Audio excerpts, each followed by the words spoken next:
Well, happy Tuesday here. A special time today, Tuesday afternoon. A happy Apple iPhone event day. Very excited to spend the morning watching that. Very excited. USB-C coming to the iPhone.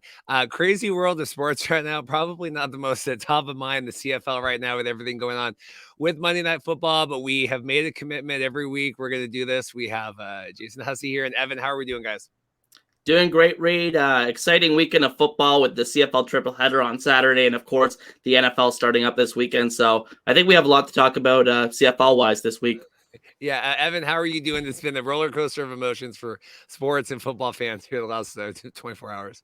Yeah, absolutely. I mean, we're recording late this week, and obviously the CFL slate ended early with the NFL coming in. So we're going to have to refresh our memory, I think, on a couple things. But just looking at CFL specifically, I mean, it was a pretty good slate. There were some blowouts, some revenge games, there was a mix, like the Hamilton Ottawa game we'll get into. Thought that one was definitely interesting. And yeah, I mean, overall, another good week of football, especially when you incorporate the NFL into it.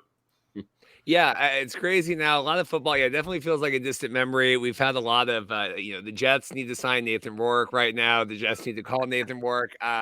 I guarantee you, Justin Dunk and Ryan Ballantyne, friends of the podcast, he is probably the furthest thing from the Jets' mind right now. I think Colin Kaepernick has a better chance of getting back on the Jets roster here than Nathan Rourke does. But we'll see. We'll see. Stranger things have happened. Jason, the Labor Day weekend was pretty good. We were hoping for some good rematches this weekend. Maybe not as exciting as we maybe had hoped. Some blowouts here. What did you make of kind of the weekend slate overall? I thought it was very dichotomous because I think that we had two really good games. I mean, one game didn't start off very good, but it ended very good on Friday night with Hamilton and Ottawa. But Calgary and Edmonton was a pretty good game throughout with, the crazy comeback that the Elks were able to come up with in this one. And then obviously those first two games of the Saturday triple header were kind of disappointing, but I didn't really I don't think that was unexpected. Yeah, really kind of disappointing. Saskatchewan, they kind of had their big stand, and we're coming in, we're doing the Banjo Bowl, and we don't want to call it the Banjo Bowl, but everyone knows what it is, and they really kind of stunk up the place there. We'll kind of dissect that, but I mean, 50 burger by Winnipeg here going on Saskatchewan. Evan, what did you make overall of the weekend? Yeah, definitely a mixed bag. Like I pointed out, there was some revenge games. You look at, obviously, Winnipeg and Saskatchewan, which maybe wasn't entertaining, especially if you were a Roughriders fan, but I think the people there in Winnipeg enjoyed that. Obviously, the best one, Calgary had a big fourth quarter comeback last week against Edmonton and pulled that one out at home in the Labor Day Classic. And then this week it flipped. Edmonton, I think, had 18 points in the fourth quarter and rallied all the way to beat Calgary at the end. So both of those games, back-to-back weekends coming down at the end of the fourth quarter, I thought that was very entertaining. And then, as I pointed out too before, Hamilton, Ottawa, as Jason said, a slow start. It definitely wasn't. It didn't look to be an entertaining game, and I almost switched the channel off at halftime. But then things started heating up, and it ended up being a kind of back and forth shootout match at the end, and eventually Hamilton pulled away, which was the expected result, at least in my opinion. So I think that's that. Yeah, Lund here is ready. Check it in. I'm ready to hear how good the Bombers are. Thanks. The rum hut was slowing by halftime. Yeah, I have to imagine that. Did you guys see the story? I think we shared in the group chat. The bartender that was going to buy drinks for the bar if the Jets lost last night, and then the Jets came back and won, and everyone realized they had to pay their tabs. And then we have James here. I wish I cared about the NFL. I've been watching the CFL football for 35 years. XFL dealt with it. This is the time of year. Real football's been back. I tweet all that stuff too, but. Exciting here talking CFL today. Let's get into this. So Mayer here, 21-29, kind of similar stat line for him. I know we've talked a lot about this kind of throughout the last however many weeks. Jason, what did you make of our boy Jake Mayer here on the loss? I didn't think he played that poorly. I thought you saw a lot of good from him. And I thought at times during this game, I was like, this was the Stampeders team we saw for large portions of last year where they were a 12-6 team. Maybe they couldn't compete with the big dogs, but I mean, they were a very good team, at least record-wise last season. And I thought that, in this game, they had some really good stretches. They had a really good drive in the second quarter. They capped that off with a touchdown to, I think it was William Longley, the fullback of all people. And then they got another touchdown before the half to Reggie Bagleton. So Jake Maier was very good in the first half of this game, but I think the Elks made some adjustments defensively in the second half, and really this Stampeders offense really stalled out the rest of the game. Yeah, looking here, Trey Ford, that not maybe his weakest game thus far in terms of stats and everything. Evan, what did you make of this? Well, I think from the Calgary perspective, I mean, you look at Jake Maier, he had a very, I guess, admirable performance, nothing too over the top. But I was really more impressed with, I think, the balance on the Calgary offense between their run game and the pass game. Unfortunately, they didn't come out victorious, but I really liked what they were able to do with Kadeem Carey, and then they had enough receivers step up to where I feel like, again, it was a very balanced outing.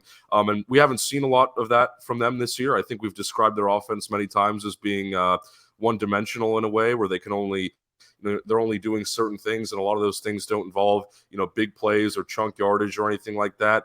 But then if you want to talk about Edmonton and Trey Ford, it was very interesting because I didn't watch a lot of this game, and initially when I saw the final score, I thought, Trey Ford would have had a better outing, but then I looked at the stat line and I was a bit confused. I mean, again, great day rushing, which is normal from him, 8 carries for 82 yards, which somehow gets lost because Kevin Brown had such a good game, and we'll get into that a bit later. But just specifically about Trey Ford, I expected him, to do maybe a bit more in this game from the passing department, and I've said that about him many times. And maybe I don't know if this would be bringing up a weird analogy, but I'm at LSU and we have a quarterback, Jaden Daniels, who I've said the same thing about on some occasions, where he might.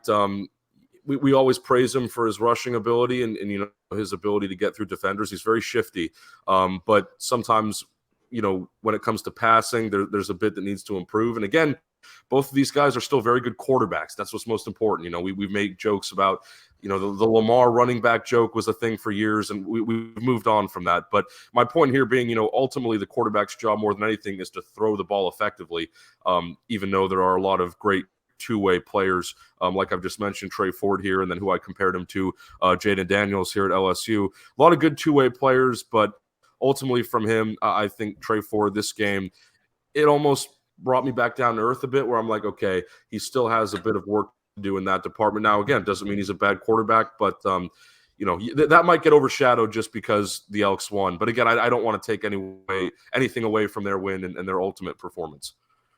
Yeah, Kevin Brown here having a day. And I think, it seems to me, at least, it took him a little bit here to kind of pick up. And I know we had the Wilder and all of that last season. And then he got injured, and he's done. A friend of the podcast. He's a funny guy. But it's good to see. What do you make of that, Jason, here? Kevin Brown really kind of coming. I mean, this was a crazy game. I think probably his most impressive game to date.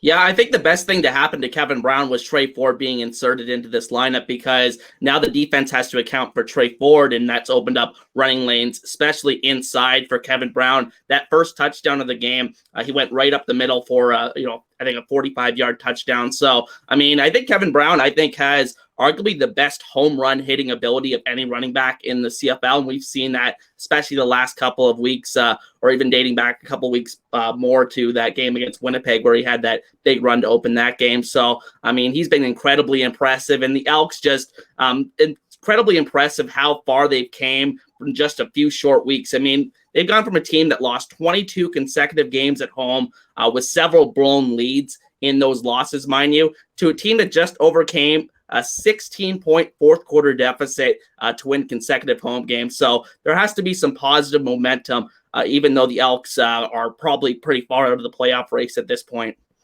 Yeah, it's interesting that I don't know, here we were calling for Chris Jones's head, for weeks here, and now it kind of looks like they've turned it around. And I don't know if that was, obviously putting Trey Ford in, and kind of, I will still never understand that entire scenario where, Chris Jones was the one that, scouted and signed Trey Ford. He was the one that moved to draft him and then didn't want to play him. And, I've heard Victor Quee, and there was different sides or whatever. Evan, what are you grading Coach Jones's performance on now? Because, if they come around here and at least are respectable, I don't hear people calling for Chris Jones's head right now. Yeah, well, I mean, Chris Jones, obviously, since Trey Ford has been inserted into the lineup, this team looks a lot more prepared and obviously a lot more competitive. I think that goes without saying. But for me personally, even during the period where the Elks were losing games and it looked like there was no hope, I mean, from the player personnel standpoint, I always thought they had a lot of talent. And we just talked about a guy, Kevin Brown. We've mentioned him a couple times on the show, but I feel like he is continuously one of the most underrated running backs in the CFL. And again, part of that might just be because the team wasn't winning. There weren't a lot of people watching, but it's clear that this guy, has some serious maybe all-star level capability nearly. Definitely was showing it in this game. And then obviously like Gino Lewis, that was one of the big storylines, like him coming over to Edmonton. We all thought that was kind of the big deal, especially because they didn't have Kenny Lawler anymore. They had moved on from that. And, Gino Lewis was kind of a big acquisition, again, coming over from Montreal. And in this game, he showed why, he's still important and why he's still one of the best receivers in the league. Obviously, he's dealt with some injuries this year. It's ultimately been a bit slower with the quarterback change and just an overall, I think, slower offense at times. But, I mean, they're turning it around, and again, I think Chris Jones and the rest of that Elks team are extremely respectable right now, and it's been good. I mean, they really did, again, they have saved their season, I would say, because right now I look at the Elks as a team that can win games and that can compete with, I wouldn't say the top teams in the league, but they can certainly compete against, teams, I guess, somewhat at their level and maybe a bit above that. I'm really glad to see that because, again, a couple weeks ago, it was almost like an apocalyptic scenario where the whole thing was going to blow up. Everyone was going to get fired. No one was going to have a job. But now that's changed a bit, and I think that's really important, especially for this team moving forward. A lot of what I look at is 2024. Where is this team going to go after this season? Because as much as there's been improvement, I mean, you can't forget about what's happened before that and the Victor Cui departure. You cannot overlook that. So I look at 2024 and I see there will still be some change, I think, but ultimately they have some pieces there that I think they really need to keep and they can build something off of. So ultimately very happy with the direction things are heading compared to, again, what it was. I think we're all a bit happy that it's just that ship has sailed and there's at least decent football that we can watch from Edmonton now.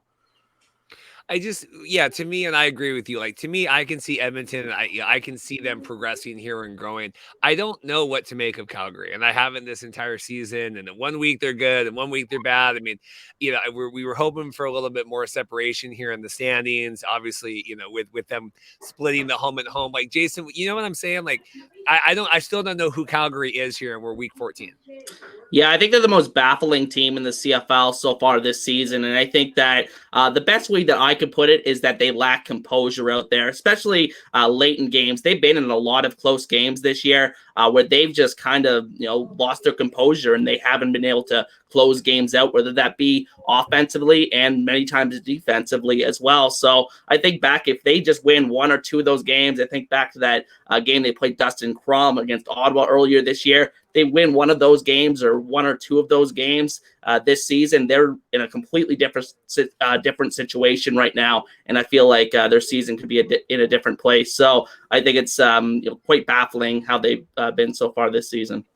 Yeah, we had a comment here, and Edmonton showing up, and I had a tweet to pull up here too. Edmonton crowd, impressive 32,000, shows that they were a good team. They would lead the league in attendance, and I had a tweet from Dan Barnes talking about that. Like, you can just feel momentum going right now in their direction. So I guess that's good. I mean, they're probably going to miss the playoffs and end up whatever, but at least, like Evan said, looking forward to 2024, maybe we have some hope. Any other players you want to highlight here, Evan, and then we can give Jason his thoughts as well. I don't think so. Maybe if I go back to Calgary, I mean, Mark and Michelle and Reggie Bagleton, I mean, those are definitely two players, I think, in Calgary that have stood out all year, especially Bagleton, because, I mean, well, he's been there for a long time. Michelle, obviously, coming back later from the NFL. But, those two guys, I think, are really holding a lot together right now. And if you want to talk about Calgary in the big picture, I can give my 2 cents on that. Yep. Very similar thing to Edmonton. I think there's change coming in 2024, and this team for me in 2023 has been an extremely mixed bag. Some weeks I think they're still a playoff caliber team. Other weeks I think they need to blow it all up and restart, and that I guess their reign is kind of over given how many years they've been in the playoffs. It's a challenging time, and I think there's probably a lot of mixed emotions and a lot of different ways that this could go. Specifically with Jake Maier, I feel the same way.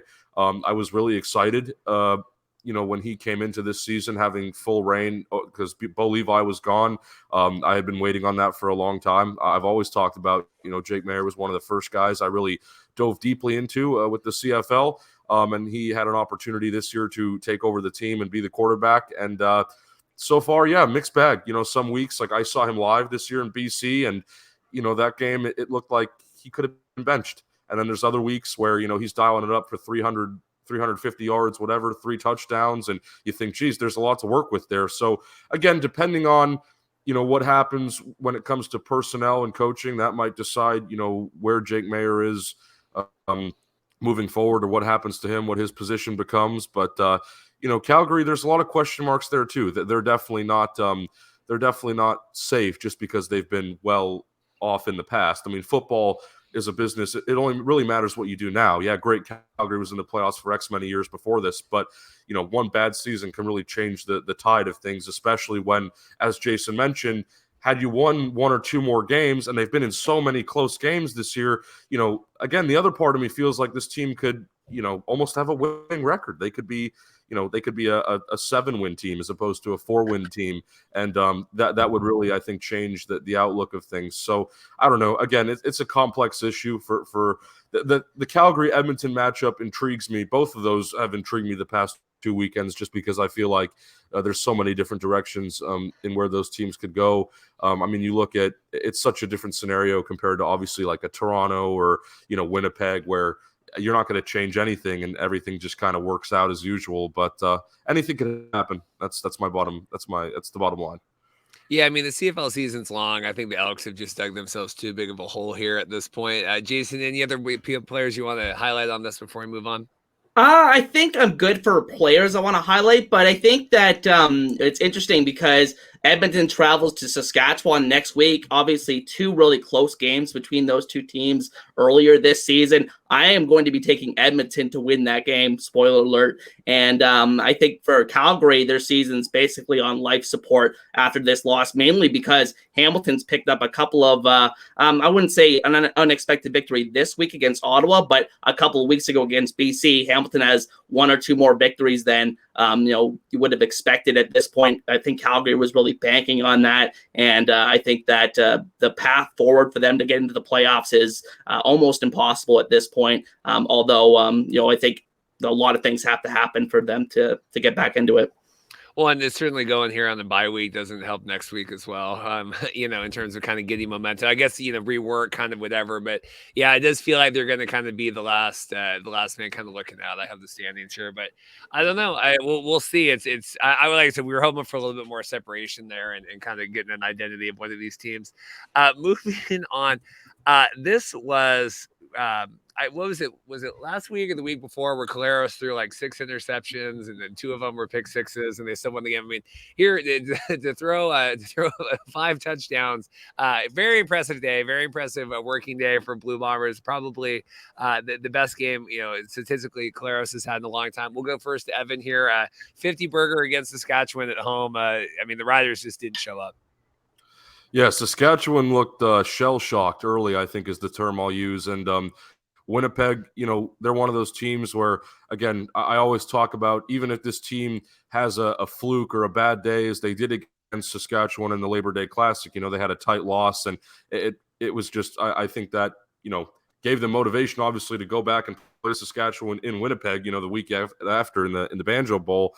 Yeah, I was really impressed with Winnipeg. When that team comes out firing, I mean, they mean business. Like, it was an absolute clinic. And, I mean, if you look at, Zach Caleros, 18 of 21 passing, 319 yards, 5 touchdowns. I mean, the game was over in the first half. That's all you really need to know. And I watched the first half of this game, and then I didn't watch any more of that because, obviously, you knew it was going to happen. But, I again, extremely impressed with Winnipeg. But outside of Zach Caleros and their receivers, putting in a lot of the work, the one guy that I really want to give credit to more than anybody is Brady Oliveira.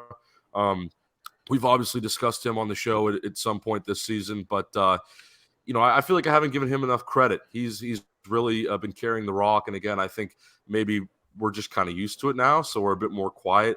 about it, but I really have to give some credit to Brady Oliveira. I mean, in this game specifically, he looked like the best running back in the CFL, and I would definitely say he's up there when it comes to the AJ Ouellettes and the James Butlers of the world. I mean, he's really doing a great job. So shout out to Brady Oliveira, and he's been there now. I think this is his 4th season, if you don't count the COVID year. I think he's been there since 2019. So, he was still around when they had Andrew Harris, and he's been a really, I guess you'd say, developmental piece, but it's certainly paid off.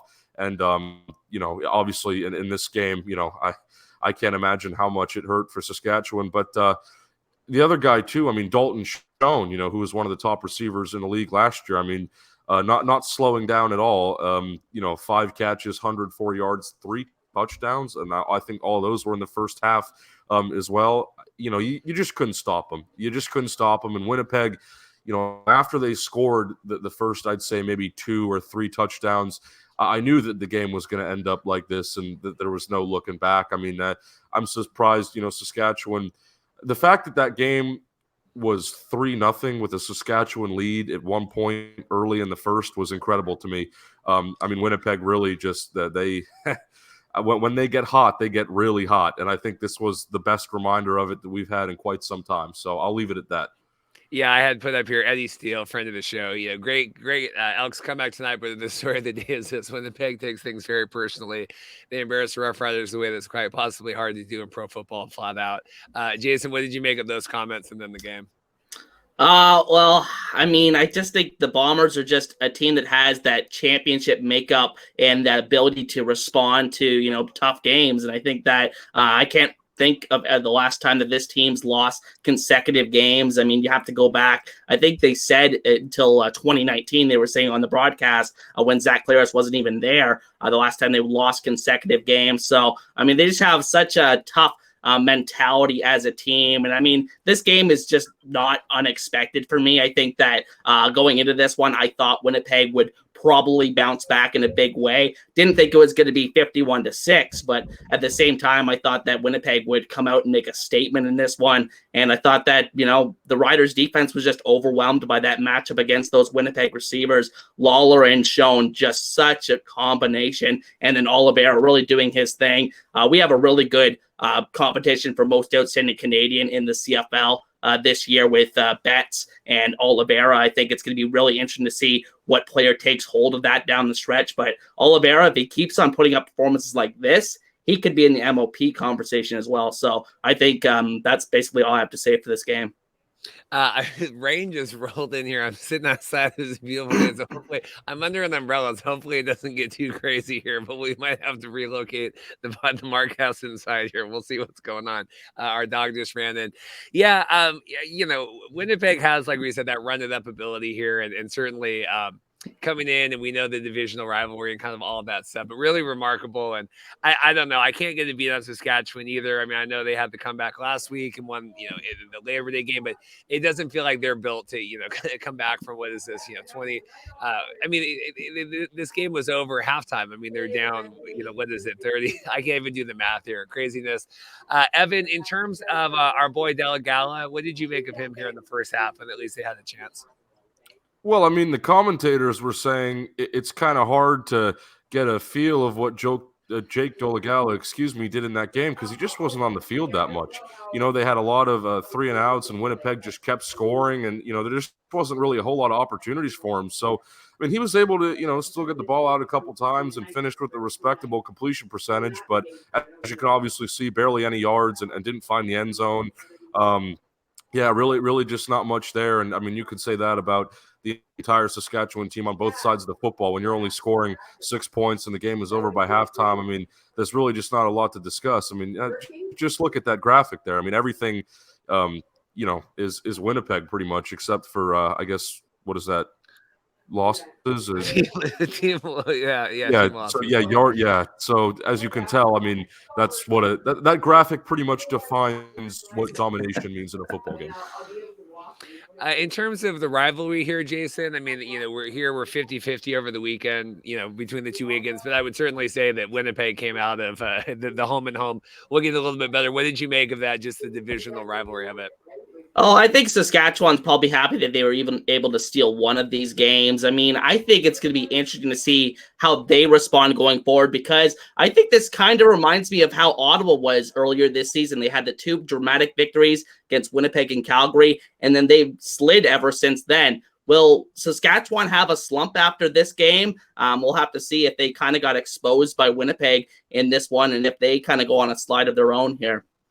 Yeah, I was at the Mariner game last night with Matt Baker, the BC Lions, and we were talking, Lions here, and I said, if BC does not win at home against Ottawa, like, I'm calling the season. Like, this is it. I mean, Ottawa has fallen off a cliff, and we'll get to all of that. But I mean, yeah, you're certainly you look at these teams differently. I don't know, Saskatchewan, I can't get a beat for either. It feels like kind of like, last week, crazy and the big dramatic, they won right in overtime and everything, and then here.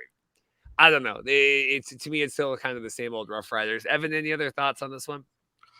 I don't think so. I do agree with the point that Saskatchewan, they definitely fluctuate a bit too. But fortunately for them, they're on the winning side of things. Like I've brought this up at so many points during the season, but I viewed Saskatchewan and Calgary for a long time in similar ways because they were both in a playoff race, and you didn't really know how to feel about them. Like on a week-to-week basis, it just changed so much. But ultimately, again, Saskatchewan is now at 500, and they have an opportunity to get back over 500 where they were going into this game. So, things are still, I think, looking upward for them.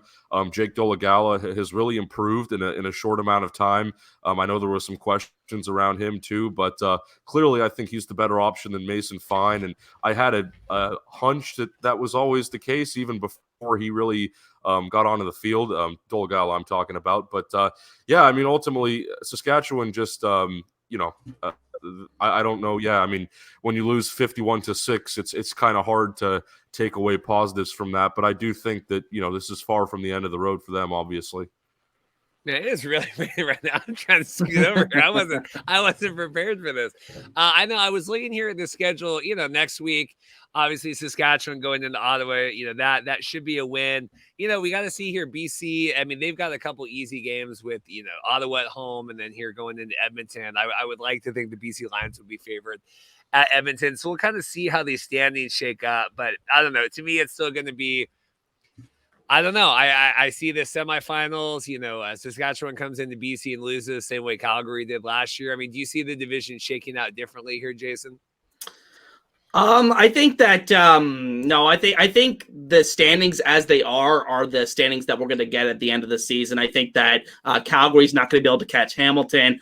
Calgary's not going to be able to catch Saskatchewan. So I think at the end of the day, unless there's a collapse from both of those teams and Calgary does something super unexpected, because I think Ottawa and Edmonton, I think they're a little bit too far out of it to make a run at this point. We'll have this conversation later, obviously towards the end of the season. But Calgary, are we expecting wholesale changes after this season? I mean, I feel like they got to do something here after coming up short the last few years. Jason? No, I don't think there will be change, at least in terms of the GM and head coach position. I think Dave Dickinson will be given another year to sort things out. Whether that's right or wrong, I think a lot of it, the blame actually should be assigned to him because of the poor play calling and misusage of some of the weapons that they've had on that offense this year. But I think one move we could see is that he takes hold of the offensive coordinator job again. So maybe he becomes just like Chris Jones, holding 3 jobs there in Calgary. But he was an offensive coordinator with this team before when he was the head coach at the start. And that's actually how he got the head coaching job in Calgary. He was the offensive coordinator and got promoted to head coach. So I could see him taking hold of the offensive coordinator job again and, trying to get the things back on the rails here. But I think at the end of the day, maybe Jake Maier gets ousted as the starter here, but I don't know. I'm really not sure what to make of Calgary in terms of what they're going to be doing going into the offseason, because they've never quite been in this position before since I've started watching the CFL. That's my thing is you say, yeah, do you move on from Maier? And I would ask the same thing, but you're like, well, who else do you go with? I don't even know. I don't, if Mayor's not the guy. Evan, any thoughts on that or anything else on this game before we move on? Well, I mean, I think if we want to talk about Calgary and Jake Maier again briefly, yeah, I mean, the big question is, like, in my opinion, you don't move on from Jake Maier because Maier's been in that system now it's going on. Well, this is year 3. And, yeah, I mean, like you could replace him if you really felt like that, but that obviously involves, trading for somebody, and you might be giving up a lot of additional assets that you're not ready to move on from. You don't want to take that jump. And like, if your plan is to just sign a new quarterback, well, I mean, we look at the quarterback pool right now. I mean, even at the NFL level, when it comes to free agency, just not a whole lot of guys available that necessarily look better than, what Jake Maier offers right now up there in Calgary. So, yeah, I don't know. Again, this is a complex issue, right? I think it all comes down to the people who are making those decisions, and they'll obviously make the decisions that they feel are right, and they have a lot more knowledge of those situations than we do, just sitting here talking about it. But will be an interesting storyline to follow with Calgary more than anybody, because as Jason has pointed out, they don't lose. They're not a losing team. They don't have a losing culture. Yes, they're not necessarily Winnipeg or Toronto becoming a perennial championship caliber team, but they're always in the playoffs and they're always competing. And this year, I mean, it just really hasn't felt like that for a majority of it. Let's move on here. We have Montreal and Toronto. I don't know. I'm really curious here with Montreal back to 500. They had stacked some wins earlier in the season, felt like they were getting momentum. Obviously, coming into Toronto is a difficult task, and they're kind of on a different level this year. We had Mike Hogan on the podcast talking about that and just kind of historically how they are right now. Jason, what do you make of Montreal? And it seems like their season, I mean, okay, we're still second in the East, but it doesn't feel like they have a lot of juice right now. Yeah, I think I sound like a broken record here every time I talk about the Alouettes, but I mean, like, they're just kind of stuck in the middle. They can beat every other team in the CFL other than Toronto, BC, and Winnipeg. So after next week, they play Toronto again. So they're going to probably be 6-7 after next week. But then the schedule lightens up after that, and they don't play any of those big 3 teams again, I don't believe. So, I mean, do they run the table and go to 11-7 this year? That's quite possible given what we've seen from them so far this season. But I also think their offense has really regressed. I think one quote from the broadcast that really stood out to me was Paul Apolli saying that he was looking at Montreal during the week. He was saying that the explosive plays for Montreal, the first 5 weeks of the season, they were one of the best teams in the CFL at creating explosive plays, but that's dropped off dramatically since the first 5 weeks of the season. So, I mean, I think that kind of tells a lot of the story with the Alouettes offense. It's really been poor the last month or so. Yeah, this is what kills. I mean, I know sports in general, and we're living through this right now with the Mariners, and we're trying, we're in the AL West and trying to kind of compete for one of those playoff spots. And we went into Tampa over the weekend and just got completely hosed, right? And you're like, well, yeah, but if we win, I'm like, yeah, but like even then, if you get to the playoffs, you're not going to win any of these games, right? You're not going to win. Like you're saying, okay, Montreal can win except any good teams. Okay, well, so then okay, we make it to the first round of the playoffs, and then kind of at what at what point, right? With some of these players, I remember on Good Morning Football, they were saying like, some of these players, like, I don't want to make the playoffs. Like, if we're not gonna, like, I'd rather take vacation early. Like, what's the point of making it to the first round of the playoffs just to get blown out? I mean, the Seahawks did that last year against the 49ers. I don't know, Evan. What do you make Montreal here? It really seems like they're kind of faltering. Well, as Jason pointed out, the biggest problem all season has been their failure to separate themselves. You don't know what exactly they are, and you don't know what they aren't, because they are smack dab in the middle. Like, it is the hardest definition of being in the middle that I've seen in a long time. You cannot beat the teams above you, but you'll beat everybody below you. And until that changes, I really can't define an identity for that team right now. I will say I do agree. I think the offense is there's definitely some questions there. The season started off and it looked like they were looking pretty good on offense. They were rolling. Again, they still have a lot of pieces I like. I feel like their offense has one of the higher ceilings in the league, but they don't. I wouldn't say they haven't tapped into that exactly. So yeah, down the stretch, like they play Toronto next week, as Jason pointed out. You go to 6-7, and then maybe you're at 11-7 at the end of the season if everything goes right. I'd say realistically more like 10-8. But then like they're going to get into the playoffs, and it's just going to be. I don't want to say pointless, because those players are still playing for something, and they're still motivated, and they're still very talented. but it's going to be really difficult, and everyone already knows, what's likely to happen. So I don't know, like at 10-8, did you accomplish something in the season? Yes, but you didn't win in the playoffs, so it just kind of feels like the year isn't wasted, but it's also like you left a lot on the table. Again, just a very interesting position, but I feel like the Alouettes in the playoffs will certainly look better than, say, Hamilton. The whole Hamilton situation might take away from some of what Montreal has going on in terms of their struggles, just because, people are going to look at the Ticats and think, geez, I mean, that's going to be one of the worst, playoff teams maybe ever, or certainly in the last couple of years. Like, they're just not a very good-looking team in multiple facets of the game. So, again, it's been that all has to do with just how the season has played out in the standings. Some very unique things going on, and it looks like we're going to have this, given how I've just described Montreal, it looks like we're going to have two teams in the playoffs that wouldn't be considered competitive, and ultimately swayed in many different directions during the regular season. But anything could happen. I'm still confident that a team like Montreal, even with their struggles and even with their, inability to separate, could still go out and stun somebody and surprise somebody, just because, again, they have enough talent and the personnel to get it done. And Hamilton, I mean, dare I say it, I don't know. I really don't know. I don't have a good feeling, but it could certainly happen. We will get into the Hamilton-Ottawa game, but there was a lot of things that I liked in that game from Hamilton, even though it was really slow and there was still a lot of sloppy play and a lot of people, weren't gravitating towards that. I always try and look at the positives. I think people, know that for me best. I really don't try and be negative.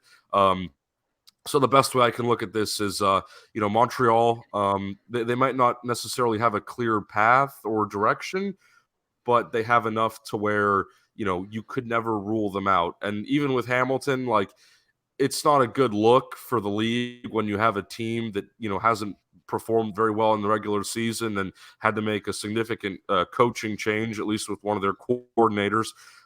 Maybe that's not the best look either, but, playoffs, in my opinion, is a separate, we just had this whole discussion of, is making it to the playoffs and knowing you're most likely to lose in the first round even worth it? Well, I view the playoffs as a completely different season. I mean, your playoff wins are not counted towards your win-loss total for the regular season. Same goes for like preseason in the NFL, and CFL has that as well. So I don't know. I just view it as like a fresh start. You kind of have to look at it as every team in the playoffs who makes it is 0-0, and we'll just go from there. Obviously, we know, we have an idea in our heads about how things will pan out. But I remember last year, everyone thought Winnipeg was going to smoke Toronto in the Grey Cup. And, Toronto ended up putting up a very good fight even after losing their quarterback, and ended up, surprising Winnipeg in one of the better games that I think we've seen in a while in that regard. So, yeah, I don't know. I know that goes a bit beyond just Montreal, but you can't talk about that team without, where are they going? Even if they get into the playoffs, what does the future look like? There's still a lot of questions there, but again, the number one thing is they're still winning to some degree. Yes, they're not beating the good teams, but you are still winning, and it looks like they're going to finish their season with a positive record. And I'd say that's a win, just because, again, there were so many people before the season saying Montreal was going to suck and they were going to be at the bottom of the East and miss playoffs entirely. So when you look at it like that, it's like, okay, well, they, managed to defy expectations in some regards. So, yeah, I think that's where I'm at on that. I was looking here at the schedule, as Jason was saying. Yeah, Montreal could very much run the table here after their game next week against Toronto. We have the Edmonton Elks hanging out in the chat. Shout out Kevin Brown here. We already gave him his roses, analyzed all of that. So shout out. I don't know if that's Richard or whoever over there, but shout out Edmonton Elks hanging out in the chat. I had a couple things here. All right, so Toronto clinched, right? Their first team to clinch the playoffs this year. We had a tweet from John Hodge. Toronto's might as well start selling their tickets to the East Final right now. The gap between them and the rest of the division is the chasm. What do you make? We've talked Montreal. Jason, what do you make Toronto here? Historic run they're having this season.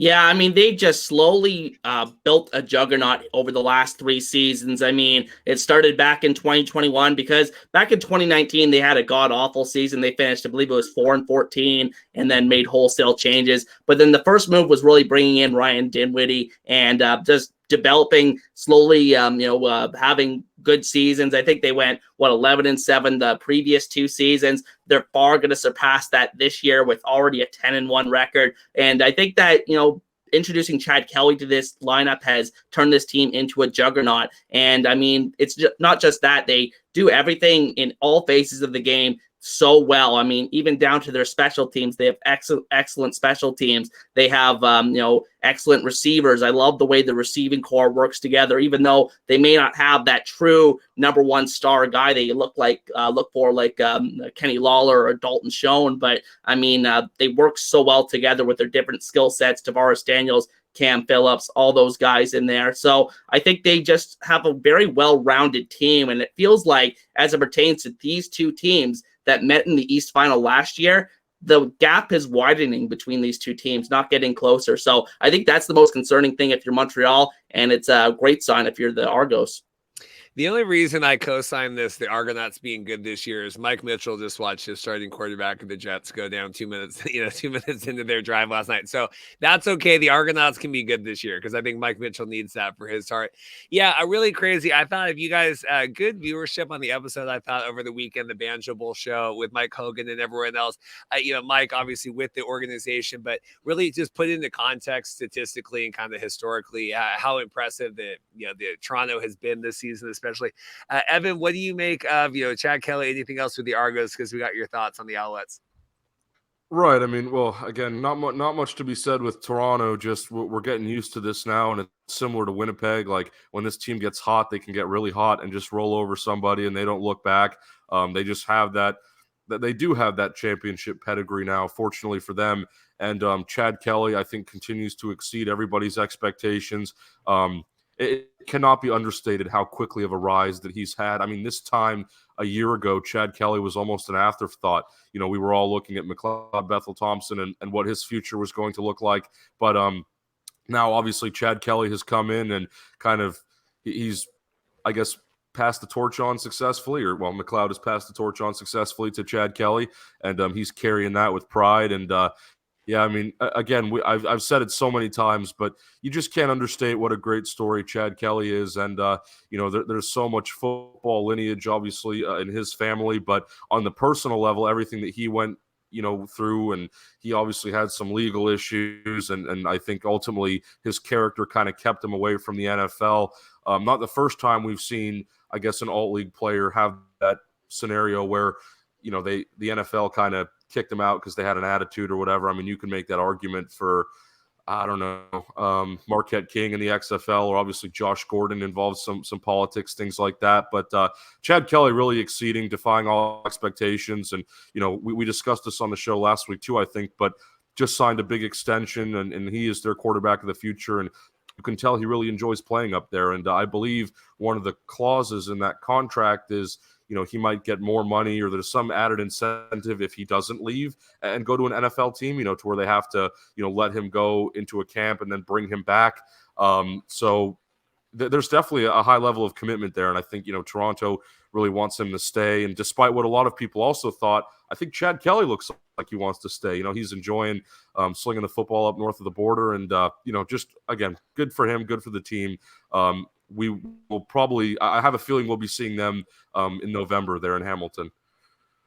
Yeah, even as this Aaron Rodgers situation, and have been talking all day about, who can they go after, and people have been tweeting like, and obviously we made the joke about the Nathan Rourke, but Nathan Rourke's not on that conversation. Chad Kelly's not, these are, we're still talking Carson Wentz. He's out there hunting deer in the woods, and we're still giving Carson Wentz, who, I had to survive a year with him last year with the Washington Commanders. Like, I think Chad Kelly's in a phenomenal situation. Like I said on the show last week, I think he looks like he is having an absolute blast. He got paid. The guys love him. It's a great coaching staff. I mean, Toronto, like you said, Evan, has just, or whoever it was, has just quietly been putting together a juggernaut here. Jason, anything else on the Argos or Alouettes here? It is really raining. This is, I keep sliding over. Like, it's the dog's gone inside. Water's falling off the umbrella here.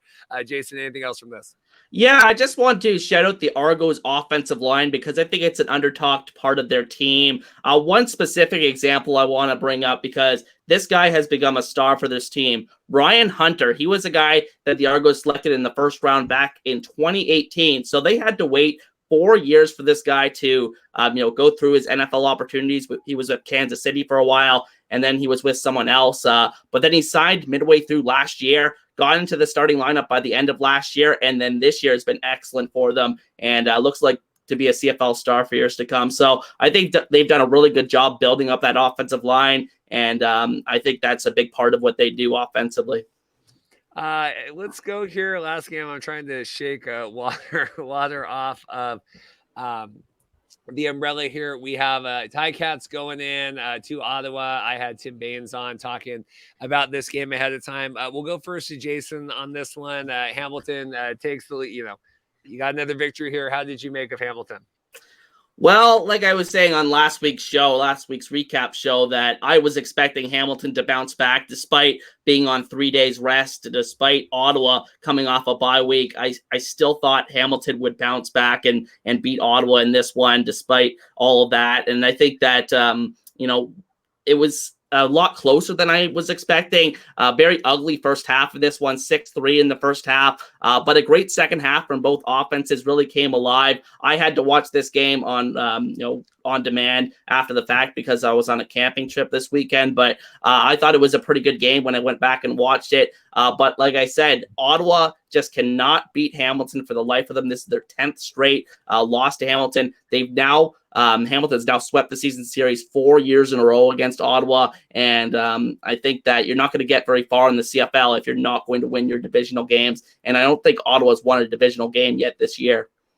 Yeah, a lot was made about, the Hamilton's playing, they're on rest and they got to travel and they played on Monday. Like, it didn't matter at all. I mean, this was a must win for both teams, especially Ottawa. Like you said, I will say with the, now that the NFL, the triple headers with the CFL makes it really difficult if you're on the CFL Plus train. I know we've had many discussions about how great that is for everyone. Like, if you're out on a Saturday, which maybe I was, like, you're kind of out of luck to do a lot of these games. And so I know that this season, and we're working through that, and we had Randy on the podcast talking about that, but like, it's tough. Like, Evan, I don't know if you lived through that as well. Like, we had a birthday party we had to go to Saturday. Like, it just takes a chunk out of your ability to kind of watch these games live.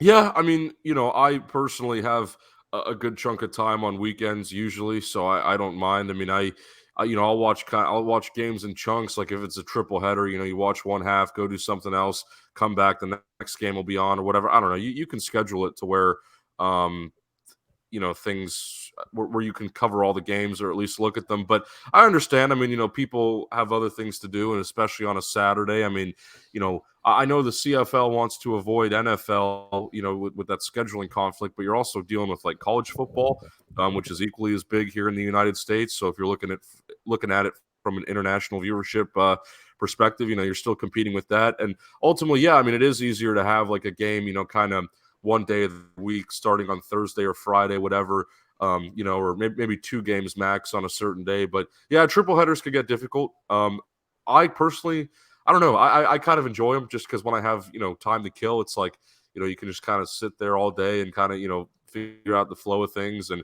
unfortunately, every game probably isn't going to be close. But staying on this game, I mean, I was really impressed in the second half with how both of these teams kind of got going, especially Hamilton. My main takeaway from this game above everything else, and besides what Jason's already pointed out, how Ottawa just can't get past Hamilton. That really is the unfortunate story of their season, besides injuries at this point and other things that maybe weren't expected.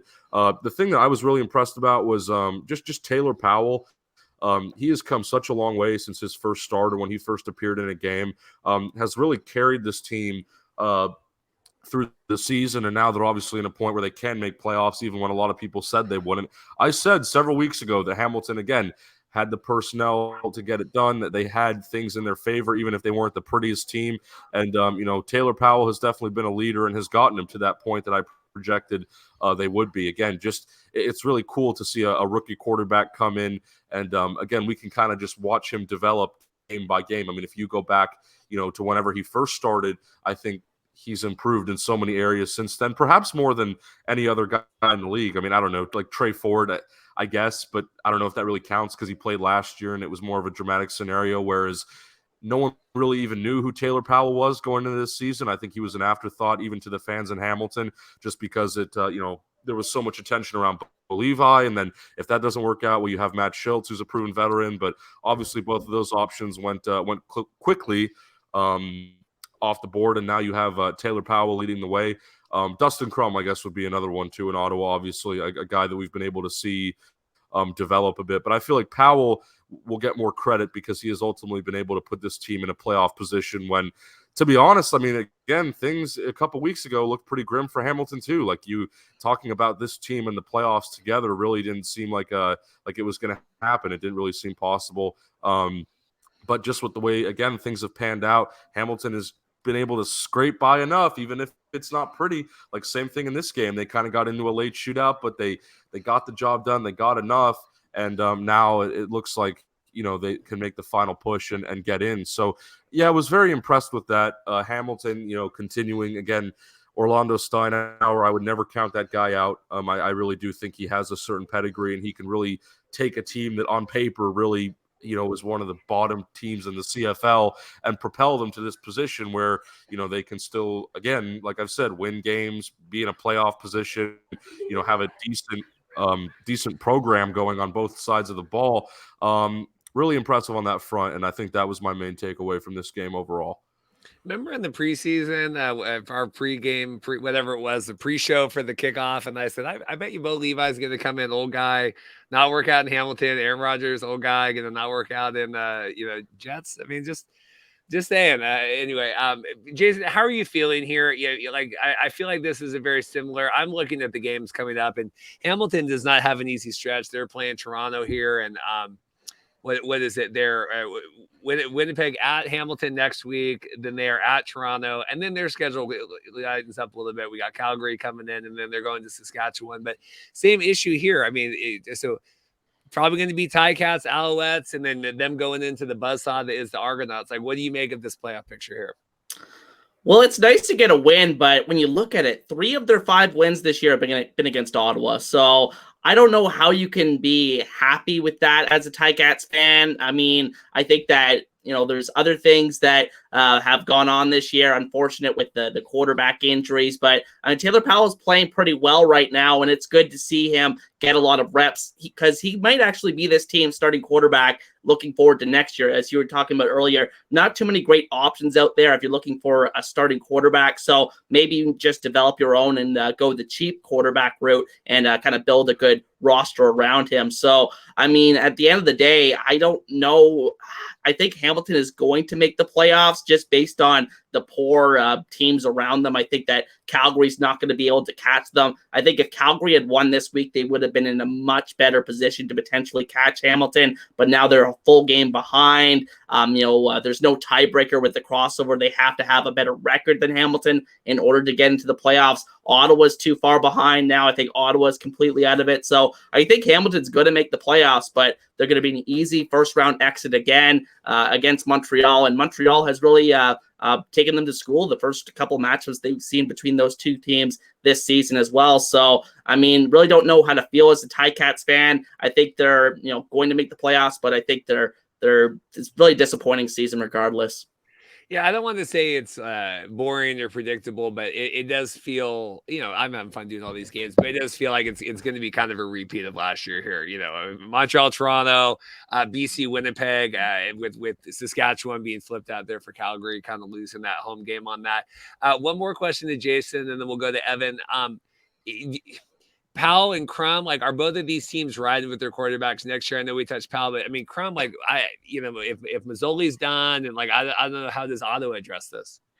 Yeah, it's tough. Like, I think that, Drew Brown could be an option for one of these teams because obviously I think both of those guys, as we talked about with Naylor a couple weeks ago, I think both of those guys, with Caleris now under contract, I think Drew Brown's going to be a guy that prices himself out of Winnipeg with what he's shown. So maybe he gets a deal somewhere. But I mean, I think that more likely, I think we see both of these teams stick with their guy going into next year, unless, Bo Levi comes back, looks great at the end of this season, or, Matthew Schultz comes back and shows somewhat of a consistent streak of health. I mean, I just think that, Taylor Powell is probably your starting quarterback for the Hamilton Tigercats next season, but obviously a long way to go until then.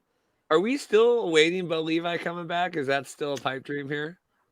Well, I mean, they seemed like they were more optimistic about that than the Roughriders were about Trevor Harris coming back. I think they talked about that. They were like very affirmative, saying, "Oh, he will make a full recovery and is expected to be back this season." That's what they said in the press release. But yeah, who knows? And I think Matthew Schultz is very close to returning. He actually dressed for this game as the third quarterback, so maybe he's starting in a couple weeks. But I think at this point you should just ride with Powell and get the young guy some reps. Evan, we saw your boy Kyle Loxley get a snap. Powell got really hit pretty hard during the first quarter. What did you make of the Ticats here coming in? Yeah, like I said, I mean, ultimately this season there's a lot of questions, and you don't know what the future is going to look like. But I agree. I mean, I've said before, just seeing Taylor Powell's development, he can start for this team, and I agree with Jason. Like, regardless of whatever else is on the table. A lot of times you just want to roll with what works. I mean, bringing Matt Schultz back into the game, I wouldn't be against that, but like he hasn't played in so long, and I mean that's a good friend of mine. But just from the football perspective, like he hasn't played in a while, and I'm sure the team is looking at it like, well, if Taylor Powell just went out there, threw for over 300 yards, 3 touchdowns, why would you want to get rid of him? Why would you want to pull him? Like they could really have something here. And looking forward. Yeah, I don't know what Bo Levi's future looks like, and even Matt Schultz, both of those guys could be gone next year, and you just have Taylor Powell as sort of the in-house developmental guy, and someone else behind him. Whether they keep Kyle Loxley there as kind of a hybrid or bring in someone else, I think they have. Who else do they have right now at quarterback? Do they have Antonio Pipkin, or is that Saskatchewan? He's in Saskatchewan now. Yeah, okay. Well, I don't know. I mean, they could certainly bring in somebody else behind Taylor Powell, I think, next year, assuming that Schultz and Bo Levi are gone. But the team as a whole, I mean, the guy that really impressed, I think, more than anybody outside of Taylor Powell on the Hamilton side was Tim White. They were talking about him at the start of the game, and I mean, he really turned up there when it mattered most. And then Tyreek McAllister had a touchdown in this game too, a name that people should not quickly forget. Even if he isn't always the most productive, he flashes a lot, and he's one of those pieces where he hasn't done a ton this year. Again, he's flashed a couple things, but that to me is one of those key pieces that Hamilton should stick with moving forward, regardless of how they move on in the offseason and handle some of their situations. I think Tyreek McAllister is definitely a building block for that offense and what they want to do. Just a really cool player all around. And, we'll see what happens there, but definitely rooting for him. And, again, someone that you just shouldn't forget about quickly. I feel like next year could be a very big year for him, assuming he's a bit more consistent and he can get some more reps. But ultimately, Hamilton's got things to work with, even though, again, as we've already discussed, maybe not their best season given what's happened, compared to previous years, I'd say. Well, this is good. We'll start to wind it up here. I got to escape. I was like, did I hear a thunderstorm out there? I don't know what's happening in Seattle. Maybe the roof will be closed for the Mariner game tonight. We'll start to put this to bed. I appreciate everyone today. And, Jason had to work and I had to work and Evan had class. So kind of doing that. We're all kind of moving around, but I appreciate everyone kind of doing that. Should be a good show this Friday. I think we got Jeff Hamilton coming on and Dan Ralph. And then I believe I will be talking to Amonzo Sewell over with the Alouettes. And then I think we have Matthew Betts coming on. So I've been going back and forth. Baker and I were at the game last night. So I think Matthew Betts will be coming on. I was trying to work on, they've got like the CFL Hall of Fame inductions and trying to do some virtual stuff, but I don't know if Lucas will be able to accommodate that or not. Evan, anything else from you? And then we'll let Jason say goodbye. No, I don't think so. I think I'm just looking forward to week 15. And I think the craziest part that we can end on is, week 15 starts here on Friday in 3 days from when we're recording this. And I mean, week 21 is the last week of the season. So it really feels like the home stretch. I mean, we've been talking now past couple weeks, teams are really starting to separate themselves, but now it almost feels like crunch time. Kind of like, on Red Zone, they call it the witching hour, where teams really start separating themselves. That's what it kind of feels like right now. I mean, we just went over so many scenarios. It's like we have a good idea, but there's still a lot of teams that could, surprise and pull through at the end. So definitely getting into, again, sort of the red zone here. My blasphemous. I've never watched Red Zone, and like we have the one now. We have the YouTube TV plan where we get the games, but I think you had to even pay more to get the Red Zone. And so I had my quad box up on Sunday, but I did not have the Red Zone. Jason, anything else from you? Any other content you have coming out this week before the weekend? Well, tonight I actually am going to be part of another stream for my NFL show, recapping week 1 in the NFL. So tune over to Coast to Coast Gridiron. That's the guy I collaborate with for that. So much similar to this show. We just talk about the week that was and everything like that. Much like Evan, I'm just super excited for this time of year. I mean, the CFL's in its stretch run. The NFL's back. It's really a glorious time of year if you're a football fan. So really excited for the coming weeks. But pretty soon, like Evan said, also that football is going to be over pretty soon in terms of the CFL. Well, make sure you give the Washington Commanders win enough credit here on the week 1. That was a tough game we played, and I appreciate that, and Sam Howell and everything else. Yeah, like and subscribe, thumbs up the video. Go if you're not, obviously, I think everyone here is probably subscribed to Jason, but make sure you do that. I appreciate it. Like I said, everyone, working schedules this week. Rain's picking up again, so I'm going to get the heck out of here. We'll see you guys. Thanks.